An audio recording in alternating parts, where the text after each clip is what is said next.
Welcome to the Modern Masters. How are you everyone? I hope everyone is doing good. So आज फिर से मैं आप लोगों के साथ हाजिर हूँ एक नए टॉपिक के साथ। जो हमारा अगला टॉपिक है that is chapter 7 factorisation.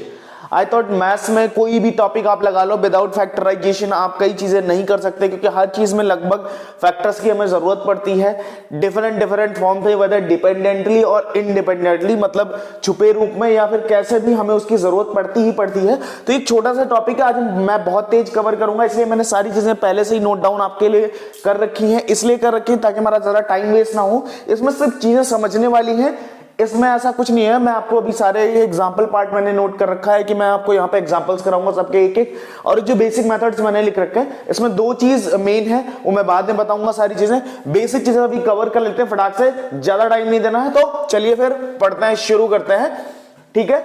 Alright, so factorisation actually होता क्या है, जब भी आप even if you are studying in 9th और एल्स तो आपको फैक्टर पढ़ना ही पड़ेगा। सो फैक्टर में बेसिक क्या होता है, फैक्टर हम किस चीज का करते हैं, फैक्टर हम नंबर्स का कर सकते हैं, पॉलिनोमियल्स का कर सकते हैं, ठीक है। तो स्टार्टिंग व्हाट इज पॉलिनोमियल्स आपको मैंने बता रखा है।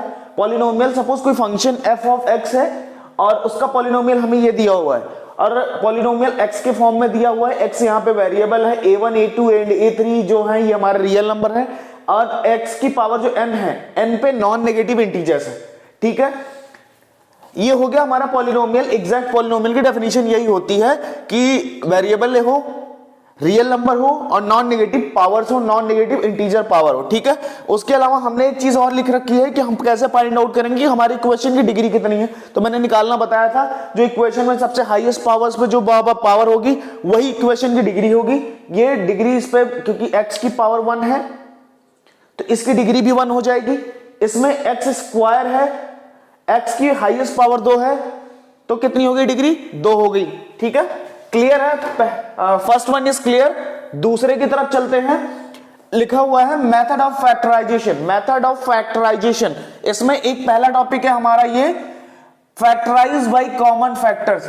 अब हमें कॉमन फैक्टर्स क्या होते हैं, कॉमन फैक्टर्स वो होते हैं जो दोनों में कॉमन हो। सपोज हमें कोई दो नंबर लिखा हुआ है, अगर हमें निकाल लिया 3xyz प्लस 3x2y, ठीक है। एग्जाम्पल यहां देखिए, एग्जाम्पल मैंने यहां पे भी लिख रखा है, बट अगर आपको समझ नहीं आ रहा तो यहां मैं कर रहा हूं, फिर से देख लीजिएगा।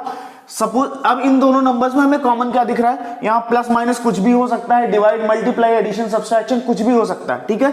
अब हमने क्या किया, कॉमन कैसे निकालना है इसको। अगर बेसिक चीजें आपको पता होगी तो 3 इसमें कॉमन है, इसमें भी 3 कॉमन, इसमें x कॉमन है, इसमें भी x कॉमन है, इसमें y कॉमन है, इसमें y कॉमन है। तो क्या किया, 3 ऑफ xy कॉमन ले लिया, z नहीं कॉमन है, z छोड़ दिया। यहां पे क्या बचा, z प्लस 3 कॉमन हो चुका है, y कॉमन हो चुका है, यहां पर कितना बचा, zx। So this is factorisation by common factors, method of factorisation by common factors. एक दो और करके दिखा देता हूं। अगर हमारे पास लिखा हुआ है 3 of a square y plus minus, या फिर माइनस कर देते हैं 9b स्क्वायर a, ठीक है, कुछ भी लिखा हुआ है। अब हमारे पास क्या कॉमन हो रहा है, 3 यहां से हो रहा है, 3 यहां से हो रहा है, क्योंकि इसको हम 3 इंटू 3 लिख सकते हैं। a स्क्वायर को a इंटू a लिख सकते हैं, b इसमें है नहीं तो हम यहां से क्या लिख सकते हैं, 3a कॉमन ले सकते हैं। बचा कितना, a और y बचा, माइनस 3 बचा, यहां पे b पूरा बचा हुआ है, क्लियर है। 3a square y minus 9ab square, clear है। एग्जाम्पल्स क्लियर है सबको, इसलिए मैंने आप सबके लिए पहले से चीजें नोट डाउन करके रखी ताकि लेक्चर ज्यादा लेंदी ना हो। आई थॉट कि लेक्चर्स लंबे हो जाते हैं, फिर आप लोग वो लेक्चर्स को पूरी तरीके से देखते नहीं हैं, तो आई थॉट कि अगर पहले से चीजें लिखी होंगी तो हमारा लेक्चर छोटा होगा, और जब लेक्चर छोटा होगा तो आपको देखने में भी मजा आएगा, ठीक है। टॉपिक 2 हमारा खत्म हो गया, हमने इसको कर लिया और इसको कर लिया, 2 टॉपिक खत्म हो गया। तीसरा टॉपिक हमारा क्या है, factorisation by splitting middle term. अब मिडिल टर्म कौन सा है, सपोज हमें इक्वेशन दी हुई है ax square plus bx plus c, equation दी हुई है, तो b और x जिसमें सिंगल वेरिएबल में सिंगल पावर लगी है, तो ये है हमारा मिडिल टर्म, क्वाड्रेटिक इक्वेशन दी हुई है, तो ठीक है। अब सपोज हम मान लेते हैं जो हमारा ये इक्वेशन है ax square plus bx plus c, इसका जो फैक्टर आ रहा है वो a आ रहा है, मतलब अगर हम इसको फैक्टराइज करेंगे तो ये आएगा। तो इसका मतलब अगर हम इन दोनों को मल्टीप्लाई करें तो हमारा ये निकल जाना चाहिए, ठीक है। क्लियर है?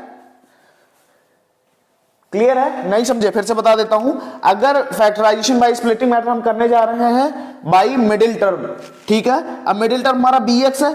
अब हम ये कह रहा है कि एक इक्वेशन हमारे पास जिसका फैक्टर है px plus q into r plus x, r x plus s, px plus q into r x plus s, ठीक है। ये हमारा फैक्टर है। तो अगर ये फैक्टर है तो इन दोनों का मल्टीप्लीकेशन इसके बराबर आना चाहिए। हमने ये करके देख लिया, ये आया P R of x square, पहले इसको इससे कर लिया या फिर इसको इससे कर लिया, फिर हमने कॉमन लिया दोनों में तो ये आया, अब क्यू एस आ गया। इसका मतलब इक्वेशन से अगर हम कंपेयर करें, इसको इससे कंपेयर करें तो ए की वैल्यू पी आर आ रही है, बी की वैल्यू आ रही है P S plus Q, P S plus Q R, और सी की वैल्यू क्या आ रही है, सी की वैल्यू क्या आ रही है, Q और S आ रही है। ये C की वैल्यू आ गई, ये Q और S, ठीक है। और हियर इज, हमने लिख भी दिया है आपके लिए कि here B is the sum of two numbers P S and Q R, where product of P S and Q R is equal to P R and Q S। अगर 2 into 3 into S into q r plus is equal to p r into q s equal to a c. Example के तौर पे अगर आप देखो 2 into 4 into 2 into 3 into 4 into 5 लिखा हुआ है तो हम इसको लिख सकते हैं 2 इंटू 4 इंटू 3 इंटू 5, आंसर तब भी वही आएगा और तब भी वही आएगा। क्लियर है? ठीक है, फिर आगे बढ़ते हैं। हमने ये लिखा क्यों, ये भी मैं आपको बताऊंगा चीजें जब एग्जाम्पल करेंगे। सपोज एक एग्जाम्पल लेके हम देख लेते हैं कि एक एग्जाम्पल कर ही लेते हैं, आप कहें तो, ठीक है। हमने क्या किया, एक एग्जाम्पल दिया हुआ है हमारे पास एक्स स्क्वायर माइनस 6x प्लस 36। अब हमें इसका फैक्टराइजेशन करना है। सबसे पहले फैक्टर करते हैं, ठीक है। फैक्टर करने का दो तरीका है। सबसे पहले क्या किया हमने, a इज इक्वल टू 1 हो गया, b is equal to minus 6 हो गया, c इज इक्वल टू 36 हो गया। सबसे पहले ac निकाल लिया, ac कितना आया, 36 इंटू 1 कितना हो गया, 36 हो गया। ए और सी निकाल लिया हमने। अब क्या करना है, हमें क्या करना है, इसका फैक्टर करना है ताकि हमें बी मिल जाए। फैक्टर क्या कर सकते हैं इसका, 36 का फैक्टर क्या हो सकता है, 2 इंटू 3 ये 18 हो गया, ये 2 हो गया, ये 9 हो गया, ये 3 इंटू 3 हो गया। अब हमें 2 और 3 और ये, अब हमें ऐसे करना है कि कोई भी दो नंबर हमें ऐसे लेने हैं जिनका सम 12 आ जाए। सॉरी, अगर इसको हमें 12 कर दें, माइनस 6 नहीं होगा, ये 12 होगा एग्जाम्पल सॉल्व करने के लिए, बाकी सॉल्व तो ये भी हो सकता है। क्लियर है? अब हमें ऐसा करना है कि दो नंबर हम ऐसे ऐड करें जिससे ये 12 हो जाए और उनका मल्टीप्लीकेशन 36 हो जाए। अब हम क्या करते हैं, अगर इन दोनों को मल्टीप्लाई कर दे तो 6 और ये 6 हो जाएगा, इन दोनों को ऐड करेंगे तो ये 12 हो जाएगा, इंटू करेंगे 36 हो जाएगा। क्लियर है? तो हम क्या लिख सकते हैं इसको, एक्स स्क्वायर माइनस 6x प्लस 36, तो ये कितना हो गया, x minus 6 into x minus 6, तो ये आंसर कितना आया, x माइनस 6 का होल स्क्वायर। क्लियर है? ठीक है।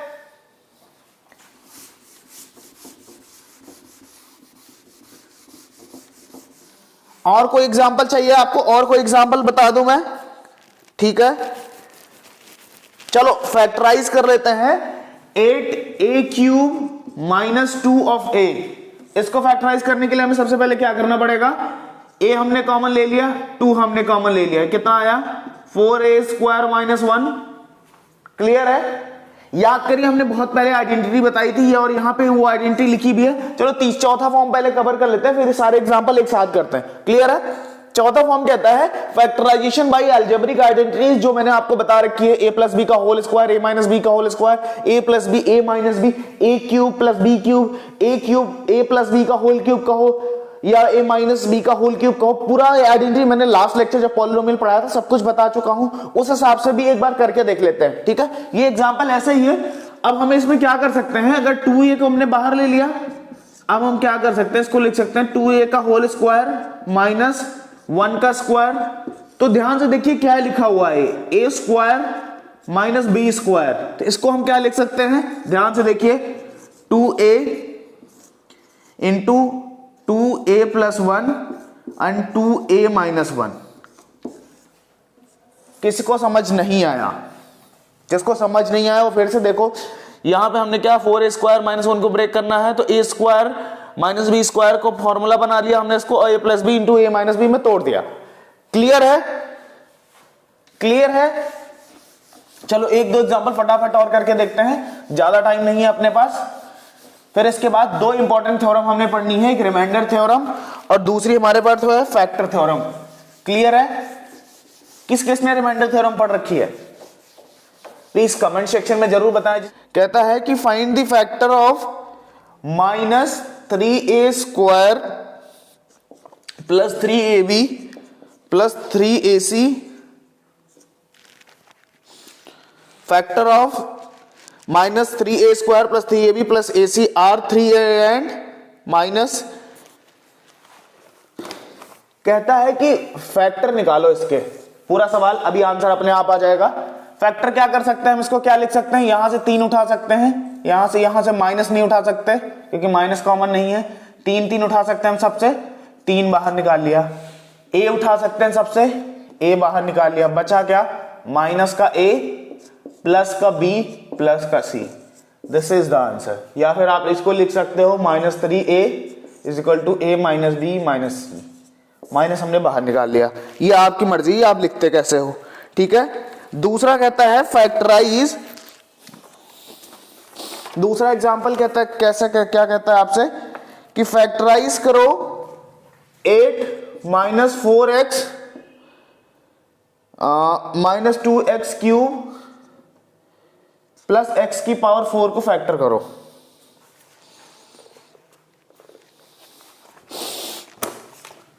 अब आपसे क्या कहता है कि इसका फैक्टर बताओ। अब इस सवाल को हम कैसे लिखेंगे, उल्टा।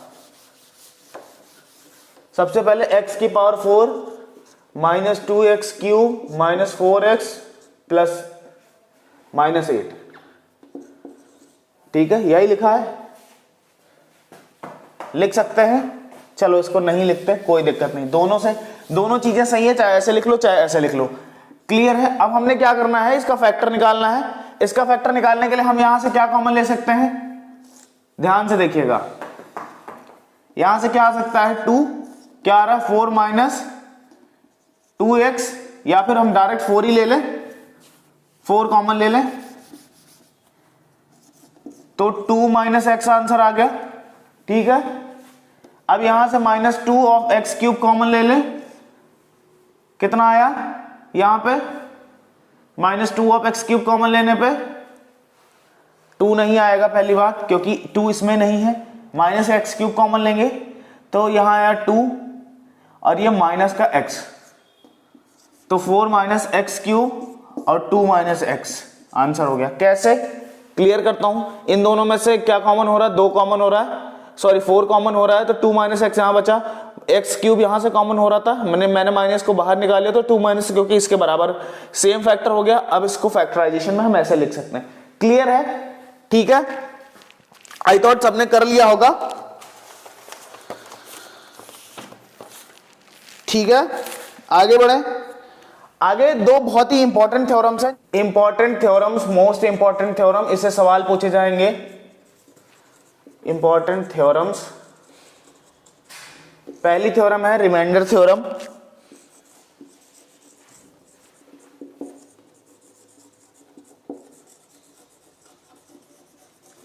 क्लियर है? अभी तक जो भी लेक्चर आपने, आगे बढ़ते हैं, रिमाइंडर थ्योरम पढ़ते हैं। रिमाइंडर थ्योरम कहता है late p of x be a polynomial in x, ठीक है। डिग्री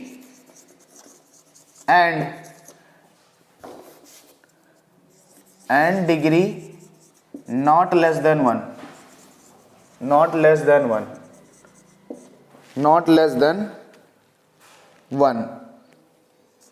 and अल्फा या फिर alpha be a real number.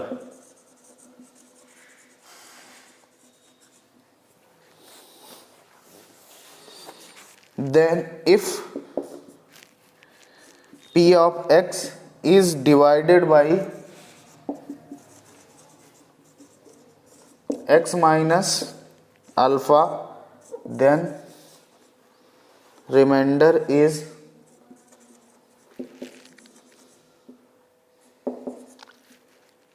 f of a, f of alpha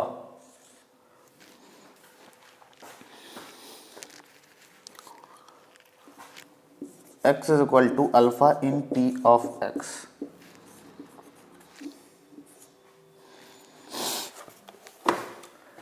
ठीक है, क्लियर है। सबसे पहले हम पढ़ना शुरू करते हैं। अब क्या है हमारा अगला most important theorem, most important topic. इस पूरे फैक्टराइजेशन में दो सबसे मोस्ट इंपॉर्टेंट थ्योरम्स हैं। जो थ्योरम्स है, एक रिमाइंडर थ्योरम और दूसरी क्या है हमारे पास, फैक्टराइजेशन थ्योरम, ठीक है, या फिर फैक्टर थ्योरम जिसे हम कहते हैं। ठीक है, अगर कहता है रिमाइंडर थ्योरम ये कहती है हमें, अगर कोई पॉलिनोमियल है p of x, remainder theorem हमें ये कहती है अगर कोई पॉलिनोमियल है p ऑफ x और अल्फा इज अगर कोई थ्योरम है अगर कोई पॉलिनोमियल है p ऑफ x एंड उसकी डिग्री एक से कम नहीं है और उसके पास जो अल्फा है वो रियल नंबर है। अगर हमारे पास कोई कहता है a of x plus b a, तो ये a जो है वो रियल नंबर है। मतलब polynomial having variable p of x degree not less than 1 and b have a real number, मतलब उसके पास एक रियल नंबर हो जिसकी डिग्री और एक रियल नंबर हो और इक्वेशन की डिग्री लेस देन 1 ना हो और x का वो वेरिएबल हो, then if p of x is divided by x minus alpha, अगर p ऑफ x जो इक्वेशन हमारी जो दी हुई है अगर वो divided by x minus alpha है, देन रिमाइंडर हमारे पास क्या आएगा, function of alpha, f of alpha. Example x of alpha, x is equal to alpha in px। इसका मतलब क्या है, एग्जांपल से समझिए। मैं क्लियर एग्जांपल आपको समझाता हूं मैं क्या कहना चाहता हूं आप सबको। इक्वेशन सिर्फ इतनी है, रिमाइंडर थ्योरम सिर्फ इतनी है, अगर कोई पॉलिनोमियल है p ऑफ x, अगर उसकी डिग्री एक से कम नहीं है, उसके पास अल्फा एक रियल नंबर है, तो अगर उस पॉलिनोमियल px को x माइनस अल्फा डिवाइड कर रहा है तो उसका रिमाइंडर जो बचेगा वो f ऑफ अल्फा होगा। कैसे, कहता हमारे पास एक इक्वेशन है x cube p of x polynomial दिया हुआ है, x cube minus 5x square plus x minus 5, then example if p of x square x cube minus 5x square plus x minus 5, then by the remainder when px is divided by x plus 1। कहता है अगर हमारे पास polynomial ये दिया हुआ है, if polynomial p of x is this when it's divided by x plus 1 then find remainder. कह रहा है कि ये इक्वेशन हमारे पास दी हुई है, कह रहा है अगर उसको x plus 1 से डिवाइड करते हैं तो हमारे पास रिमाइंडर क्या बचेगा, रिमाइंडर बताओ। तो अभी हमने पहले थोड़ी देर पहले बोला कि x plus 1 is equal to p of x, sorry it's not p of x। हमें ये कह रहा है कि रिमाइंडर अगर दिया हुआ है तो हम रिमाइंडर को क्या कर सकते हैं कि x plus 1 is equal to कितना हम कर सकते हैं, x is equal to alpha. अगर हमें इसको अल्फा करना है तो यहां पे 0 होना चाहिए, x is equal to minus 1 आएगा, तो अभी तो ये होगा x is equal to alpha. तो अल्फा इज इक्वल टू कितना हो जाएगा, -1। मैं फिर समझाता हूं, कुछ नहीं करना है आपको। जब भी आपसे सवाल पूछा जाए, अगर कह रहा है कि रिमाइंडर बताओ p ऑफ x पॉलिनोमियल दिया हो उसको x प्लस 1 से डिवाइड किया जाएगा, तो जब भी जो चीज प्लस में 1 दी हुआ, अगर x प्लस 7 दिया हुआ तो इज इक्वल टू 0 कर दो, x प्लस अल्फा दिया हुआ इज इक्वल टू 0 कर दो। सिर्फ x की वैल्यू निकालो, x की वैल्यू क्या आ रही है, यहाँ -7 आ रही है, यहाँ केस में माइनस अल्फा आ रही है। ठीक है, हमें find the value of x, क्योंकि अगर हमें x की वैल्यू पता होगी तो हमें पता है कि अल्फा क्या है, क्योंकि इक्वेशन के हिसाब से x is equal to alpha in p of x होगा। ठीक है, क्लियर है, ठीक है। अब हम चलते हैं सवाल की तरफ। अब हम अगला सवाल जो ये हमारा आगे बढ़ता है, अब हमारे पास क्या आ गई, x plus 1 is equal to 0, मतलब x is equal to minus alpha, -1 आ गया, तो p ऑफ -1 कितना हो गया, -1 का क्यूब -5 -1 का स्क्वायर -1 -5, ये कितना हो गया -1 -5 -6, ये कितना हो गया -6 -6 is equal to -12 is the answer. Clear है?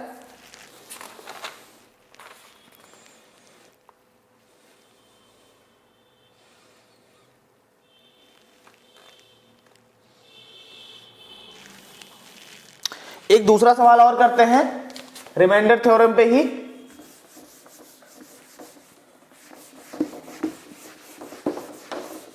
रिमाइंडर थ्योरम पे अगला सवाल फटाक से हम ये कर लेते हैं कि कहता है कि अगर फाइंड द रिमाइंडर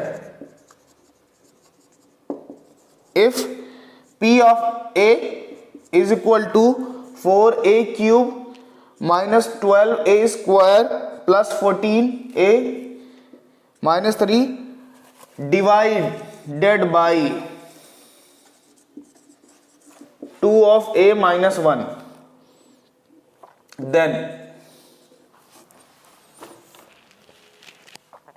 ठीक है, देन क्या होगा? तो हम क्या करना है, 2a minus 1 is equal to 0, तो 2 of a is equal to 1, मतलब a is equal to 1/2 put कर दो वहां पे। p ऑफ 1/2 कितनी हो जाएगी?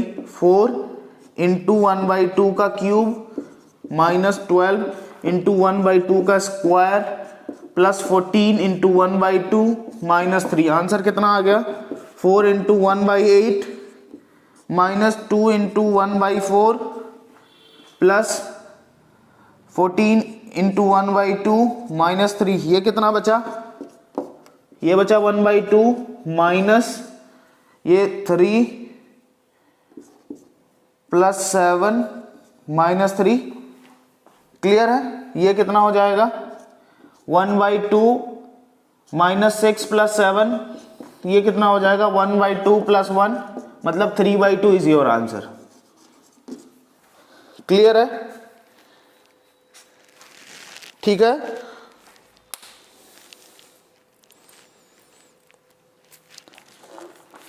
आपसे एक सवाल और कह रहा है कि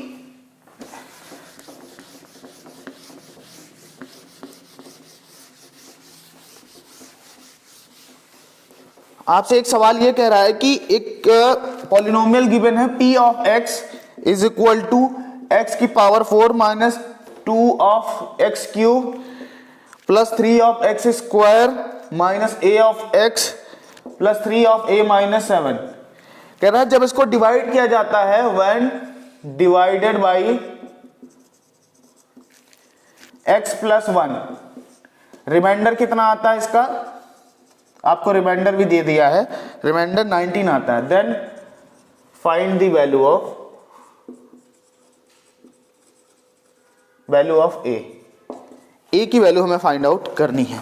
कैसे करेंगे? क्लियर है? सबसे पहला काम x plus 1 is equal to 0, जिससे हमें डिवाइड, तो x is equal to minus 1। अच्छा, और हमें किसकी वैल्यू दी हुई है? p ऑफ माइनस 1 की वैल्यू कितनी दी हुई है? 19। अब हम क्या करेंगे?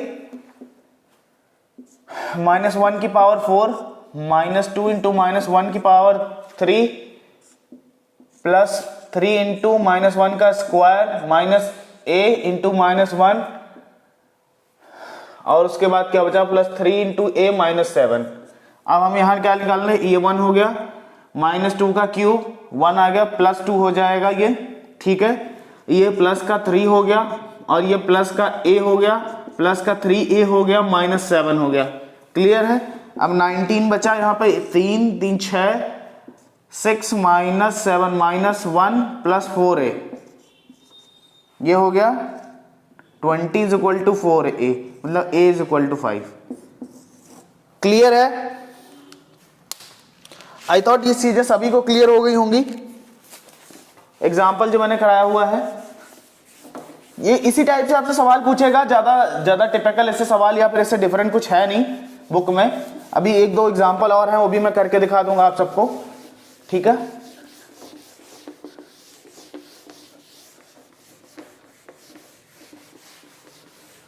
क्लियर है? और हमारी जो अगली थ्योरम है, अगली थ्योरम हमारी ये कहती है कि फैक्टर थ्योरम,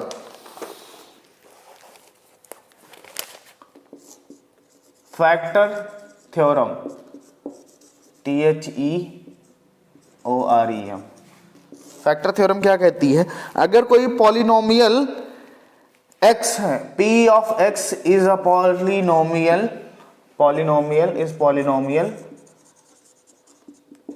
in x, अगर x में पॉलिनोमियल है, डिग्री जो है नॉट लेस देन 1 है, नॉट लेस देन 1, और अल्फा बी या real number, then factor theorem क्या कहती है? If p of a is equal to, यानी p of alpha is equal to 0, then x minus alpha is the factor of p of x।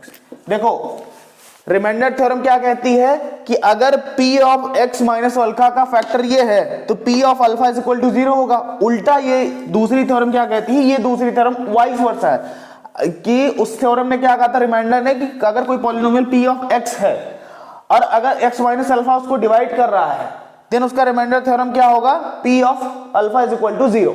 ठीक है। अब उल्टा ये कहती है अगर कोई p of alpha is equal to 0 है, देन x माइनस अल्फा उस पॉलिनोमियल का फैक्टर होगा। दोनों बातें सेम है। सेम कैसा है ये भी मैं प्रूफ करके दिखा देता हूं आपसे। एग्जांपल कहता है, एक सवाल कहता है, देखो ये दोनों चीजें ऐसी हैं, कान इधर से पकड़ो या कान उधर से, कोई मतलब नहीं है, कान सेम। ठीक है। आपसे ये सवाल कहता है कि फॉर व्हाट वैल्यू ऑफ के की किस वैल्यू के, फॉर व्हाट वैल्यू ऑफ के x minus 3 is the factor of x cube minus 3x square plus के x माइनस 6। इसकी किस वैल्यू के लिए, x माइनस 3 के की किस वैल्यू के लिए इसका फैक्टर होगा? सबसे पहले फैक्टर होने के लिए क्या होना पड़ेगा? इसको x minus 3 is equal to 0, x is equal to 3 होना पड़ेगा। ठीक है। अब हम क्या करेंगे, हमारे पास क्या कह रहा है कि p of alpha is equal to 0 हमारे पास गिवन है, ये हमने यहां देख चुके हैं। p of alpha is equal to 0, x minus alpha 0 हो चुका है, हमने कर लिया p of alpha is equal to 0। p of alpha को हमने कर लिया क्या, अल्फा इज इक्वल टू 3 हो गया यहां पे। हाँ जी, हमने ये p ऑफ अल्फा 0 कर लिया। अब हमने क्या करा, x की वैल्यू रख दी। x की वैल्यू कितनी आ गई? 3 cube minus 3 into 3 x square plus k of 3 minus 6 is equal to 0। Clear है भाई? हमने जो x की वैल्यू निकाली हुई है वो ये आ गई हमारे पास x की वैल्यू। अब हमने p ऑफ अल्फा यानी p ऑफ x या फिर p ऑफ a, जो भी कंफ्यूजन में मत रहिएगा, सेम चीज हमें फॉलो करनी है, इज इक्वल टू 0 कर देंगे तो k की वैल्यू आंसर आ जाएगा, जो भी आना होगा। क्लियर है? दोनों थ्योरम सेम चीजें कहती हैं, कोई डिफरेंट नहीं है दोनों थ्योरम्स में। चलो एक दो एग्जांपल, सारे एग्जांपल वैसा ही, कुछ टफ नहीं है इन एग्जांपल्स में। आई होप सब लगा लेंगे एक्सरसाइज। जो अगर कोई भी दिक्कत आती है इस पर्टिकुलर टॉपिक में, आप एग्जाम से पर्पस से जब सॉल्व करेंगे इसको, आप अपनी बुक से सॉल्व करिएगा, जिस भी कंपटीशन एग्जाम की आप तैयारी कर रहे हैं। इफ यू थिंक कि कोई प्रॉब्लम आ रही है पर्टिकुलर लेक्चर में, देन प्लीज आप मुझे कमेंट सेक्शन में बताइएगा, जिससे मैं उन चीजों को इंप्रूव करके और आपके लिए वो चीजें बेहतर कर सकूं। ठीक है? क्लियर है? Thank you for watching Modern Master. If you like the video, please like, share and subscribe the Modern Master, क्योंकि आप ही के मोटिवेशन से हमें ये सारे लेक्चर्स करने को मिलते हैं। क्योंकि जब बोथ साइड से इंटरेक्शन होता है तभी मजा आता है लेक्चर्स लेने का एंड सुनने का। जब सुनने वाला और वक्ता दोनों कम्युनिकेट करते हैं तभी एक लेक्चर बहुत अच्छा बनता है, तभी चीजें समझ में आती हैं। क्लियर है? I thought this is the end of this video, this is the end of this particular topic। जो चीजें समझ में नहीं आई हो प्लीज मुझे कमेंट सेक्शन में बता दें, मैं उन चीजों को दोबारा आपके लिए क्लियर करूंगा। Thank you for watching.